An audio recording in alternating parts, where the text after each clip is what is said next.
Hi everyone, really excited to announce a new integration between FE Analytics and FE CashCalc.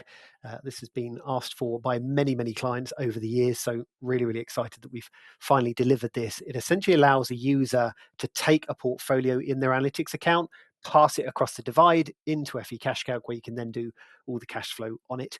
As you'll know, within FE CashCalc, when you set up a savings pot, it asks you for a growth rate, an assumed growth rate over the coming years.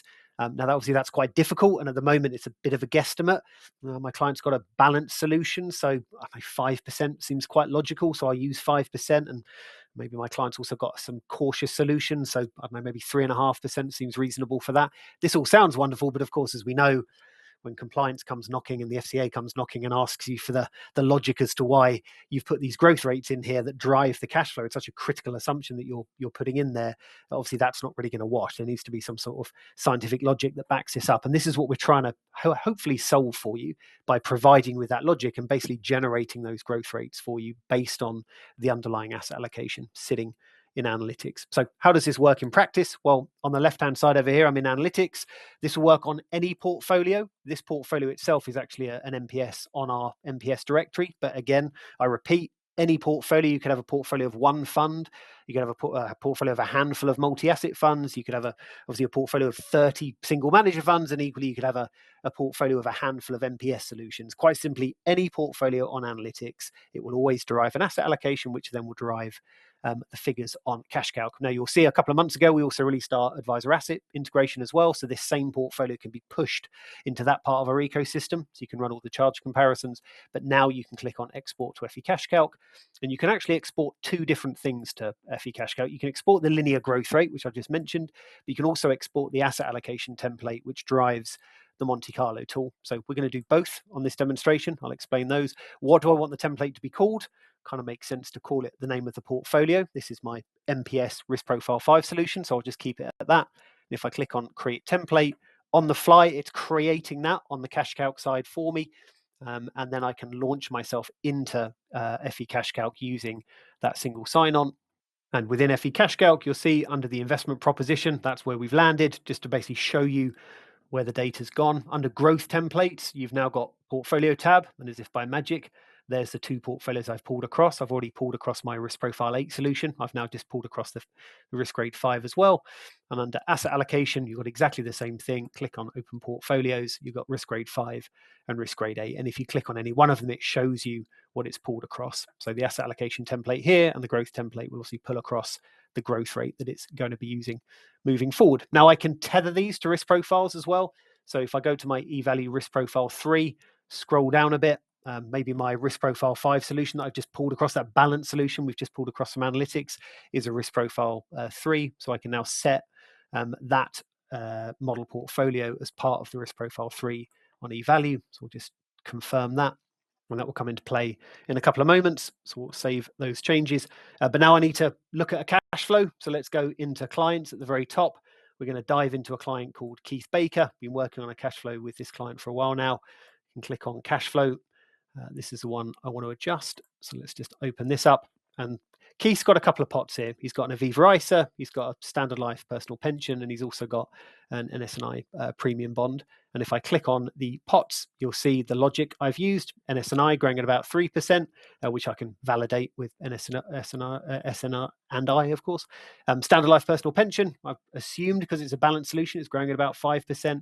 And the Aviva ISA, a little bit more adventurous, so I've assumed a 6% growth rate. And if you click on my cash flow model chart, I've got a relatively traditional chart image where my client's just about to retire. They're going to draw down those assets, and those assets will run out by the time they're about 92, 93. And there's obviously a big amount of red here. So if they were to live to that ripe old age of 100, it would be minus 73K in the red. And equally, their standard life pot itself, the big pension, will run out by the time they're about 82. Now, how does this change if I'm now using the logic of analytics or the data I'm pulling across from analytics? Well, if I come back to my savings pots, if I edit that pension, and if I, rather than using an input that I've put myself, I can just simply use a template.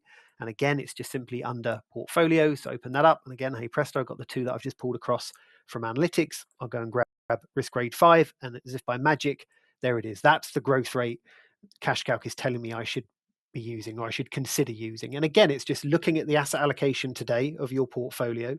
It's got an annualized growth rate of every single asset class going back 40 years. So basically like an average, and it knows the percentage weighting in each asset class, because again, we have that data, and it aggregates that into a bespoke growth rate for that passive risk grade 5 portfolio. And obviously a real return because it's then removing the inflation assumption that I've already added into my CashCalc account. So I can update this pension pot. I can do exactly the same with my Aviva ISA. I wasn't far off my logic, just under 1%. So I can edit my Aviva ISA and I can do exactly the same thing. This ISA is invested into that risk profile 8 solution. So I just want to select that rather than, again, guesstimating a figure. And actually, I was quite far off. 6% I had initially. It's actually 7.38 the system suggests I should be using. So I'm going to update that savings pot as well, again, in a more adventurous solution. Once that's all saved, if I come back to my cash flow model, suddenly it's now looking a lot different. Now, clearly, even if it's a very small difference, maybe I had 5% and it's now suggesting 5.3. When we're talking about big pots of money, when we're talking about long-term horizons, when we're talking about compounding, that can make a significant difference on these cash flows. That's why it's so vital to make sure that growth rate is as accurate or kind of scientifically as logical as it could be. And as you can see, suddenly my standard life pot is not running out now until my client's about 88. And the overall assets, if my client were to live to that ripe old age of 100, suddenly they're not in the red. They've actually got a massively positive growth of 160,000 left in their remaining assets. So that's the growth rate pulling across neatly. Where does the asset allocation pop up? Well, if you click on stress testing, as we can see, that standard life pot is running out by the time they're 88. So let's stress test that one. So we can go to Monte Carlo. We can click on standard life personal pension, run the simulation. The minimum threshold, you can have this whatever you like, but I'm going to suggest that my client just doesn't want that money to run out. So we're going to set the minimum threshold at essentially 0. Client's got a risk profile 3, and as if by magic, because I've tethered it, there's my risk profile 5 solution that's pulled across. Now the asset allocation pulls into this, creates all of the figures, and again, I can set that to 88, which is when the pot is currently running out. And if I run 10,000 simulations over the top, I can now stress test that again. So I can give myself and my client a bit of comfort that yes, the original cash flow looked pretty positive. It was suggesting that you'd be until your late 80s, Mr. or Mrs. Client, before that money ran out. But then I can run 10,000 simulations over the top of that and give, again, my client and myself some comfort to see that there's a 70% or 70% of all of those simulations were above the value of £0 by the time my client hit 88, 89.